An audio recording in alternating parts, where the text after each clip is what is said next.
하나님 말씀 구약 성경 880쪽 시편 105편 39절이 되겠습니다.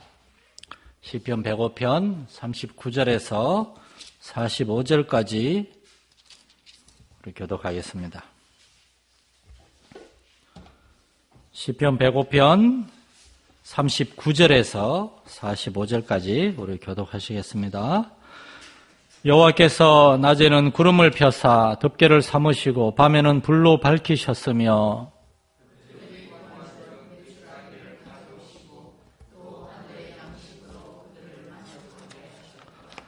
반석을 여신즉 물이 흘러나와 마른 땅에 강같이 흘렀으니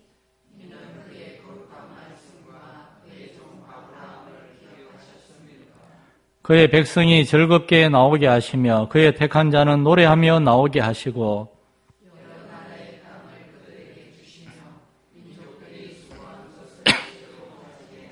같이 읽겠습니다. 이는 그들이 그의 율례를 지키고 그의 율법을 따르게 하려 하심이로다. 할렐루야. 아멘. 지난주에 시편 105편을 잠깐 상고하고 오늘 좀 남은 메시지를 좀 더 나눠보려고 합니다. 원래는 시편을 한 주에 하나씩 빨리 끝내고자 하는 마음도 있었는데 묵상하면 묵상할수록 점점 더 이렇게 막 깊이 들어가게 되는 게 시편의 은혜인 것 같습니다. 어떤 목사님들은 시편 다 그 내용이고 똑같은 내용 아니냐 그러는데 아닙니다. 영국의 설교의 황태자라고 하는 찰스 스펄전 목사님은 시편을 정말이지 거의 한 10년에 가까운 긴 기간 동안 꼼꼼히 강의하셨습니다. 제가 설교를 준비하면서 스펄전 목사님의 설교를 많이 참조하는데요. 스펄전 목사님은 목사님이자 동시에 시인이었습니다. 시인. 설교하는 중간중간에 정말 시편을 본받아서 목사님도 막 시를 읽고 그래요. 그게 출처를 아무리 찾아봐도 없어요. 즉흥적으로 거기서 설교하다가 감동을 받아가지고 자기들 이렇게 막 시를 이렇게 읊는 거예요. 시편은 사실 그렇게 읽어야 됩니다. 감동, 감사, 감격. 그래서 저도 이렇게 너무 구절구절 이렇게 막 주일날 오전에 하는 것처럼 이렇게 일일이 해석하고 강의하고 이렇게 하기보다 좀 이렇게 시편을 우리가 좀 묵상하고 좀 너무 딱딱하게 하지 않으려고 좀 애를 쓰고 있는데 여러분께 어떻게 전달이 될지는 제가 잘 모르겠습니다. 시편 105편의 주제는 하나님이 온 세상의 역사를 주관하시는 하나님이시다라는 겁니다. 이게 우리하고 무슨 상관이 있을까요? 역사를 주관하시는 그 하나님이 곧 나의 하나님이고 나의 삶도 하나님이 주관하고 다스린다는 겁니다. 우리는 하나님께 속해 있다는 겁니다. 여러분은 모두 누군가의 여러분의 부모님의 아들이요 딸들이었습니다. 그리고 또한 여러분에게는 아들과 딸들, 손자, 손녀가 있어요. 여러분은 여러분의 부모님에게 속해 있었고 또한 여러분의 자녀들도 여러분에게 속해 있습니다. 이 속해 있다. 이 말이 정말 위대한 말입니다. 이번 명절에 여러분들 아마 많은 가족들, 친지들 만나면서 그들을 보면서 어떤 생각을 하셨는지 모르겠습니다. 저는 이 가족이라는 것이 얼마나 정말 중요한가. 부끄러운 그냥 간정인데 이제 우리 딸내미가 와 있다가 이제 어제 저와 같이 서울에 올라갔습니다. 아침에 서울에 보내고 이제 저는 저희 친구 아들 결혼식하고 동기 모임으로 갔습니다. 조만한 게 가방을 바리바리 메고 이렇게 저질다 가는 걸 지켜보면서 참 저도 경상도 상남자인 줄 알았는데 너무 마음이 좀 그렇더라고요. 그리고 저녁 때 문자가 왔는데 우리 딸이 이제 제 생일이라고 장모님 문자를 보내왔습니다. 거기서 여러 가지 말들을 하면서 그냥 한마디가 제 마음에 콱 박혔어요. 아빠가 내 아빠라서 하나님께 너무 감사해요. 참, 요즘 갱년기가 오는지 저도 눈물이 많아져가지고 버스 타고 오면서 그 말 많이 곱씹으면서 어제 또한 동기의 모임에서 은혜도 많이 받았고 감사하는 시간을 가졌습니다. 그러면서 제 딸이 저에게 속해 있고 저도 제 딸을 이렇게 사랑하고 아이들이 정말 부모님에 대해서 이렇게 기뻐하고 존경하는 마음을 표현할 수 있고 또한 부모님들이 자녀들을 보면서 너무나 기뻐하고 자부심을 가지고 이것이 정말 가족이라는 겁니다. 하나님은 저와 여러분 그렇게 가족으로 창조하셨습니다. 우리는 하나님께 속해 있는 하나님의 자녀들이에요. 우리는 하나님 앞에 하나님 때문에 너무 감사합니다. 하나님의 높고 위대하심을 생각하면 생각할수록 너무 감사합니다. 오늘 시편 105편에 1절에서 뭐라 그럽니까? 여호와께 감사하고 그의 이름을 불러 아뢰며 그가 하는 일을 만민 중에 알게 할지어다. 하나님이 너무 고맙고 감사해서 이 시인은 하나님에 대해서 세상 사람들에게 얘기하고 싶은 겁니다. 여러분, 어렵고 힘든 일들이 많죠. 우리의 마음이 참 외롭고 답답하고 정말 무너져 내릴 것 같은 그러한 일들이 인생에는 계속해서 찾아옵니다. 바로 그때 여러분 이 한 가지 사실을 기억하시길 바랍니다. 여러분은 혼자가 아니라 하나님께 속해 있다는 겁니다. 여러분이 잊어버리고 있을지라도 여러분이 여러분의 자녀들을 절대 잊어버리지 않잖아요. 마찬가지로 하나님이 여러분을 기억하고 계시고 성령 하나님이 여러분의 심령 가운데서 탄식하면서 여러분은 너무 힘들고 답답하고 괴로워서 성령님을 잊어버리고 혼자만 괴로워하고 있을지라도 성령님은 여러분을 위해 탄식하면서 하나님께 기도하고 있고 우리는 모르지만 하나님은 이미 몇 수 앞에서 우리의 앞길을 하나님 예비하시고 정말 열어주시고 결국에 우리를 회복시켜 주시는 그러한 하나님인 줄 믿으시기 바랍니다. 오늘 시인이 얘기하는 것은 하나님은 그런 하나님이라는 겁니다. 그래서 1절에서 4절 사이의 저자는 여호와께 감사하고 그의 이름을 불러 아뢰며 그가 하는 일을 만민 중에 알게 할지어다. 2절에는 그에게 노래하며 그를 찬양하며 그의 모든 기이한 일들을 말할지어다. 여러분은 이번 명절에 혹시나 여러분은 믿지 않는 가족 친지들에게 이 놀라우신 하나님에 대해서 여러분 증거하셨습니까? 여러분 그들에게 여러분이 하나님을 믿고 있다는 그 사실로 인하여 여러분이 경제적으로 다른 친척들보다 좀 부족할 수도 있어요. 그럼에도 불구하고 여러분이 좀 이렇게 그들이 굉장히 높은 집에 있을 수도 있어요. 그럼에도 불구하고 여러분이 하나님께 속해 있다는 그 사실로 인해서 여러분은 하나님과 동행하고 있다는 그 감사와 기쁨, 그 평안함이 여러분에게 차고 넘쳐서 다른 사람들이 그런 것을 전하고 나누었습니까? 3절에 보면 그의 거룩한 이름을 자랑하라. 여러분이 하나님을 믿는다는 사실, 여러분이 하나님의 자녀라는 사실을 우리는 자랑스러워하고 있습니까? 4절 말씀엔 여호와와 그의 능력을 구할지어다. 그의 얼굴을 항상 구할지어다.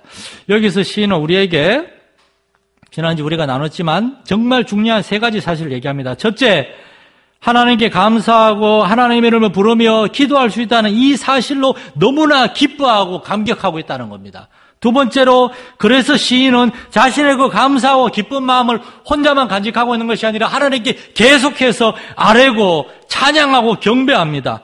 1절에서 4절까지 4절 안에 감사, 노래, 찬양, 자랑, 즐거움 이러한 단어들이 반복된 이것은 시인의 감정이에요.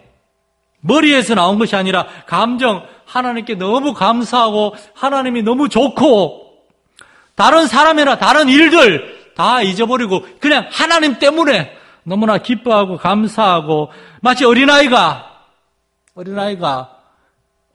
볼 수 있는 거는 한 3m 이내 짧은 지경이거든요. 아무리 봐도 엄마가 안 보여서 막 울먹울먹 하는데 엄마가 자기를 안아줄 때 아이는 엄마의 냄새와 엄마 얼굴을 바로 보면서 방글에 웃는 것처럼 여러분에게 어려운 일이 있어도 하나님이 나의 하나님이 되시고 내가 하나님을 붙들고 있는 것이 아니라 하나님이 나를 붙들고 있다는, 나를 안아주시고 있다는 사실을 기억할 때 그로 인해서 하나님 앞에 얼마나 기뻐하고 감사하고 있는가 하는 겁니다. 세 번째로는 나아가서 시인은 이 놀라운 하나님의 은혜와 이 충만한 사랑에 대해서 다른 사람들에게 말하고 싶고 자랑하고 싶은 겁니다. 이게 전도입니다. 주보나 전도지를 나누어 주는 것만이 전도가 아니라 전도란 여러분이 알고 여러분이 경험한 이 놀라우신 하나님에 대해서 이야기하는 겁니다.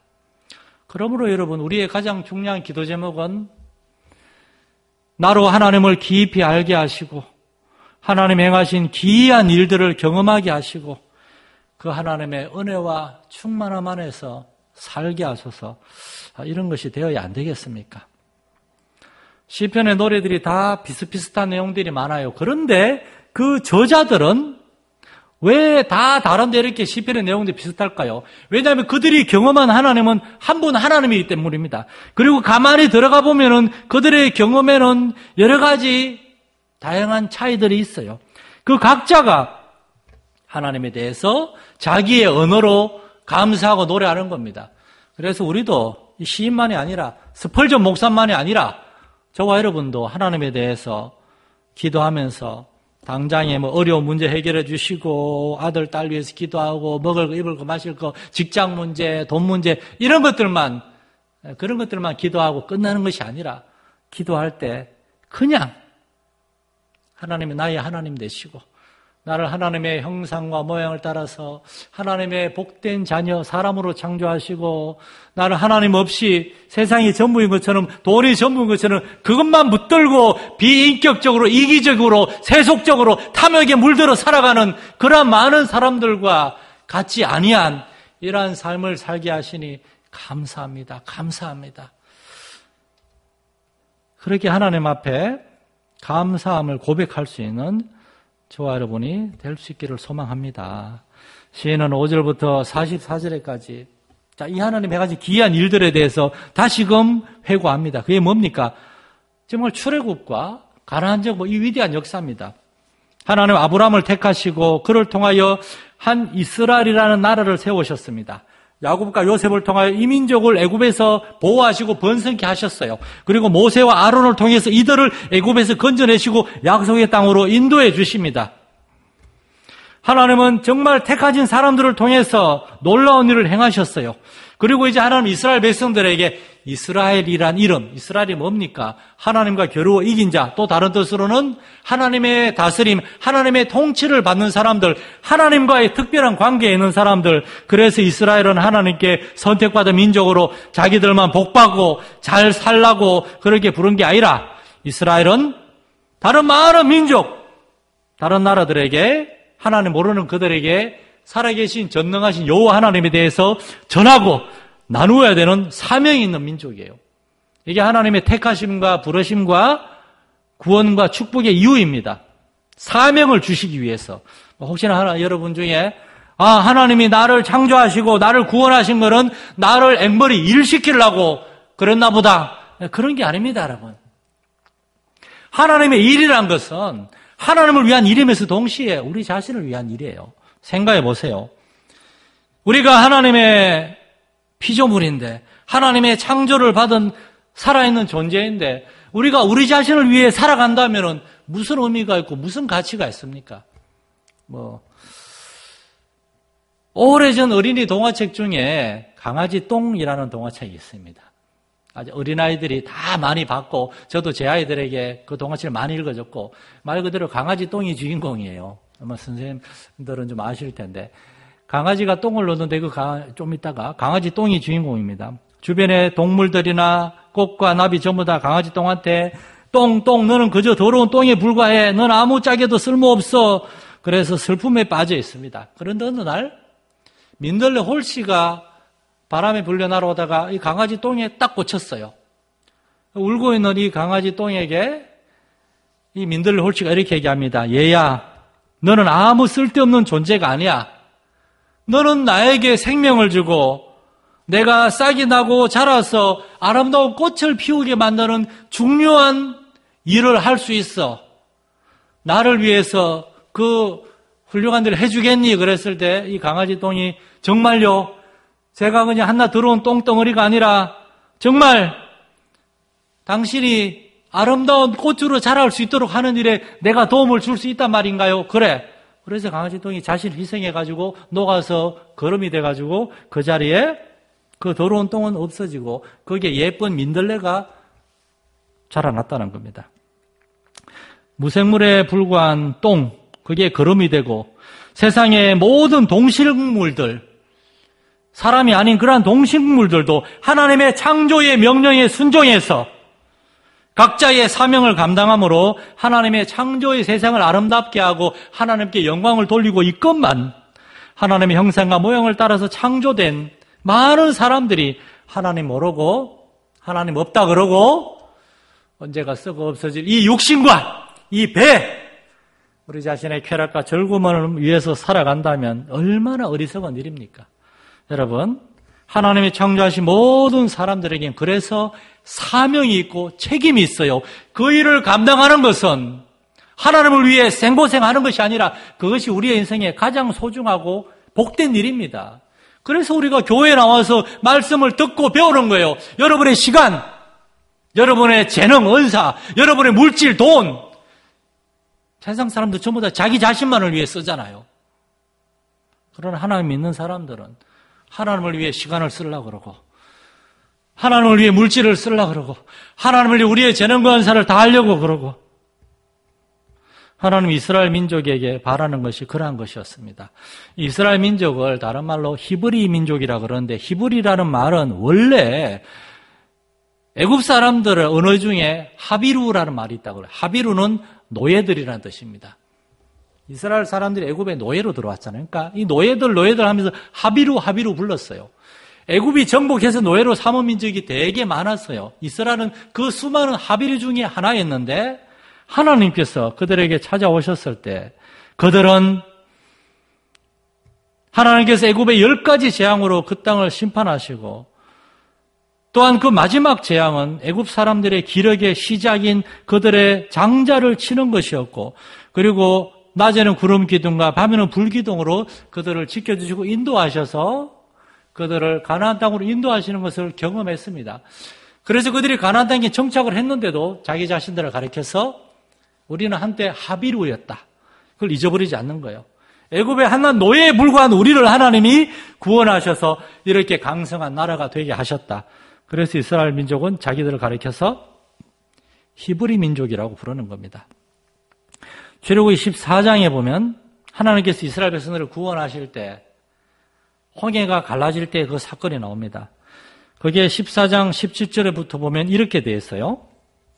하나님께서 이렇게 말씀하십니다. 내가 애굽 사람들의 마음을 완악하게 할 것인즉 그들이 그 뒤를 따라 들어갈 것이라.